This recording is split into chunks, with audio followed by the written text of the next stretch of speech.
Information is power. Unaona saa zingine tunaonanga serikali inajaribu kusema kitu inafanya kazi, lakini nyinyi mkisema ni kama ground hawasikii sana. Lakini sisi sasa tukienda huko ground tuambie na ni ukweli. Like for instance, yesterday my own brother, mimi sijarara, my own brother amekuwa hospitali from February. Yeah. Pale Kadira Mission Hospital Mwea.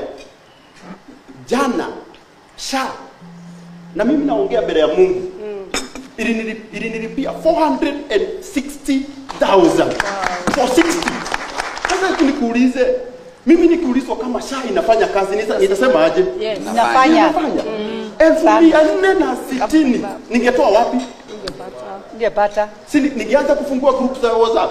So hiyo information tuko nayo, lakini sisi hatuna uwezo wa kwenda huko ground kuambia watu register kwa hii SHA.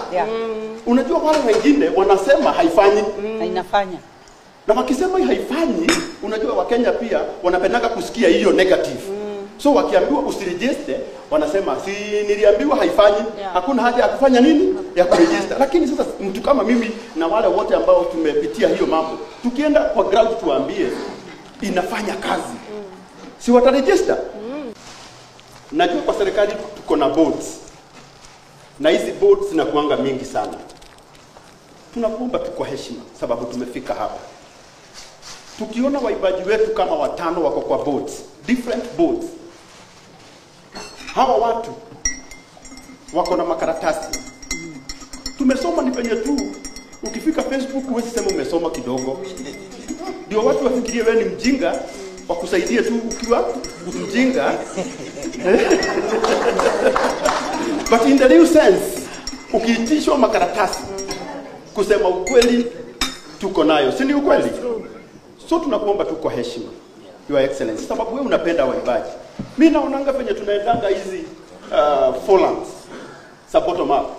Unaona Mheshimiwa Deputy President penye anasifu, hiyo kitu inatoka kwa roho yake. Hata ndio nilikuwa najiuliza jana, afadhali baba yangu angekuwa uhai aone mtu mwenye tunaimba na yeye in the same podium. Imagine atikarangwa Muraya kutoka Kagio-ini Mathioya, affiliate yenye iko na huko chini kabisa. Kwetu hata ukifika unasemanga Tharaka Nithi ni mbali, nitakupeleka Mathioya siku moja. Ati na mimi nakaribia Deputy President. Hii mambo si rahisi. Si ni Mungu tu ameileta karibu na sisi. So tunakuomba tu kwa heshima sababu wewe unatupenda. Hawa waibaji wacha tufiri hii serikali ni yetu kabisa. Hata na tunajua huwezi chukua wote. Lakini hata kama ni 5 watasaidika, si tuko sawa? Finally